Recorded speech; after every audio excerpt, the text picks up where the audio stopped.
기도하겠습니다. 공의로우시며 영원하신 하나님 아버지, 이 아침에 주님의 말씀을 묵상하며 기도의 자리로 나아갑니다. 세상은 때로 불공평해 보이고 악인들이 득세하며 의인들이 애매히 고난받는 부조리가 있는 것처럼 보입니다.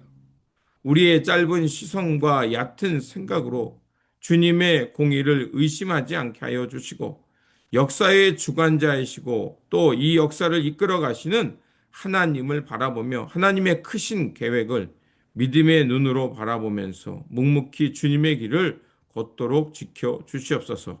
오늘도 살아서 역사하시며 이 역사 가운데 주인 되어 주시는 우리 구주 예수 그리스도 이름으로 기도드립니다. 아멘. 오늘 우리에게 주신 말씀은 욥기 21장 27절에서 34절입니다. 내가 너희의 생각을 알고 너희가 나를 해하려는 속셈도 아노라. 너희의 말이 귀인의 집이 어디 있으며 악인이 살던 장막이 어디 있느냐 하는구나. 너희가 길 가는 사람들에게 묻지 아니하였느냐? 그들의 증거를 알지 못하느냐? 악인은 재난의 날을 위하여 남겨둔 바 되었고 진노의 날을 향하여 끌려가느니라. 누가 능히 그의 면전에서 그의 길을 알려주며 누가 그의 소행을 보응하랴. 그를 무덤으로 메어 가고 사람이 그 무덤을 지키랴. 그는 골짜기의 흙덩이를 달게 여기리니 많은 사람들이 그보다 앞서 갔으며 모든 사람이 그의 뒤에 줄지었느니라. 그런데도 너희는 나를 헛되이 위로하려느냐? 너희 대답은 거짓일 뿐이니라. 아멘. 우리가 신앙생활을 하면서 시험 들기 쉬운 순간은 언제입니까? 바로 하나님은 살아 계신 것을 알게 있는데 악인들이 이 세상에서 득세하는 것, 그리고 의인들이 애매히 고난받는 것을 볼 때 우리에게 의문이 듭니다. 앞서 20장에서 친구 소발은 악인은 잠시 형통할 뿐 결국 비참하게 멸망한다고 말하면서 지금 욥이 당하고 있는 고난은 곧 죄의 증거라는 율법적 주장을 굽히지 않았습니다. 이에 대해 오늘 본문 21장에서 욥은 자신이 겪고 있는 고통은 그 이유를 알 수 없을 뿐만 아니라 세상에 실제하는 거대한 부조리를 지적하며 소발의 주장을 정면으로 반박하고 있습니다. 욥의 솔직한 고백과 탄식을 통해 오늘 우리가 붙들어야 될 참된 믿음의 시선이 무엇인지 살펴보고자 합니다. 첫 번째로 눈앞에 보이는 악인의 형통과 부조리함을 정면으로 응시하는 것입니다. 소발은 악인이 반드시 속히 망한다고 호언장담했지만 욥이 바라보는 현실은 전혀 달랐습니다. 악인들이 늙도록 장수하며 세력이 강하며 그들의 자녀들은 번성하며 가문은 평안하다고 말을 합니다. 심지어 그들은 하나님을 대적하며 우리를 떠나소서 우리가 주의 도리를 알기 원치 않습니다라고 당당하게 말하며 형통하게 살아간다라고 현실적인 이야기를 합니다.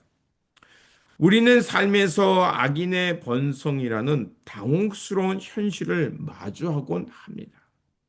인과 응보의 공식이 딱 맞아 떨어지지 않는 세상을 보며 실망하기도 합니다. 그러나 신앙은 현실의 모순을 부정하는 것이 아니라 그 모순 속에서도 역사하시는 하나님을 신뢰하는 힘임을 우리는 잊지 말아야 합니다. 두 번째로 현재의 형편으로만 판단할 수 없는 하나님의 공의를 믿어야 할 것입니다. 욥은 친구들에게 묻습니다. 악인의 등불이 꺼짐이 몇 번이나 되느냐? 현실에서는 악인이 고통 없이 편안하게 죽는 경우가 허다하다고 말을 합니다. 반대로 평생 괴롭게 살다가 죽는 의인도 있다라는 것을 말합니다. 결국 무덤 속에서 다 같이 흙으로 덮일 뿐이라는 것을 말하고 있습니다. 욥은 이처럼 인간이 처한 현재의 형편과 겉모습만으로는 하나님의 공의와 하나님의 판단을 다 헤아릴 수 없음을 선포하고 있는 겁니다. 지금 당장 악인이 벌을 받지 않고 의인이 고난을 겪는다고 해서 하나님의 공의가 사라진 것은 아님을 알라는 것입니다. 하나님의 저울은 인간의 시간표대로 움직이지 않습니다. 현재 눈앞에 보이는 일에 일희일비하지 말고 다시 한번 역사를 엄히 다스리는 하나님의 주권을 신뢰해야 할 것입니다. 세 번째로 하나님의 최종의 심판에 우리의 시선을 두는 겁니다. 욥은 대답의 결론에서 세상의 여행자들조차 다 알고 있는 진리를 선포합니다. 악인은 재난의 날을 위하여 남겨둔 바 되었고 진노의 날을 향하여 끌려가느니라. 지금 당장은 악인이 존귀하게 장사 지내는 것처럼 보일지라도 하나님의 최종 심판대 앞에 결코 피할 수 없다는 것을 말합니다. 욥은 그래서 친구들의 섣부른 위로와 정죄는 결국 그들의 말조차 헛되고 공허할 뿐임을 말하고 있는 겁니다. 하나님의 공의는 이 땅에서의 삶만으로 끝나는 것이 아니고 영원이라는 무대에서 완성됩니다. 성도는 이 땅의 짧은 형통에 목매는 자들이 아닙니다. 영원한 하나님 나라의 상급과 최후 승리를 바라보며 오늘이라는 시간 속에서 때로는 불의함이 있는 그 속에서도 믿음으로 그 시간을 통과해 가는 사람들입니다. 성도 여러분, 욥은 세상의 부주의함 때문에 탄식했지만 결코 하나님을 부인하지 않았습니다. 오히려 인간의 얕은 신학적 공식으로 하나님을 다 알고 있다는 친구들의 오만을 책망하면서 하나님의 판단은 훨씬 더 깊고 더 크다라는 것을 말하고 있는 것입니다. 우리는 눈앞의 현실이 내 뜻대로 풀리지 않고 도리어 불의한 자들이 득세하는 것처럼 보일 때 낙심할 수 있습니다. 그러나 기억해야 할 것은 우리에게는 십자가라는 가장 불공평하고 불의한 것에 의해 죽임 당하셨으나 마침내 3일 만에 부활하셔서 악의 권세를 영원히 깨뜨리셨던 예수 그리스도가 계심을 기억해야 할 것입니다. 그렇게 오늘 하루 세상 부조리에 마음 빼앗기지 말고 마침내 모든 눈물 닦아주시고 공의로 승리하실 그 예수 그리스도, 그 주님을 바라보면서 오늘도 우리에게 주어진 삶 속에서 이 생명의 길, 부활의 길을 묵묵히 걸어가는 저와 여러분들이 되시기를 주님의 이름으로 축원드립니다. 기도하겠습니다. 역사의 주관자이시며 공의로우신 하나님 아버지, 때로는 이해할 수 없는 고난과 불공평해 보이는 현실 앞에서 우리의 마음이 흔들리고 원망스러운 것이 있음을 고백합니다.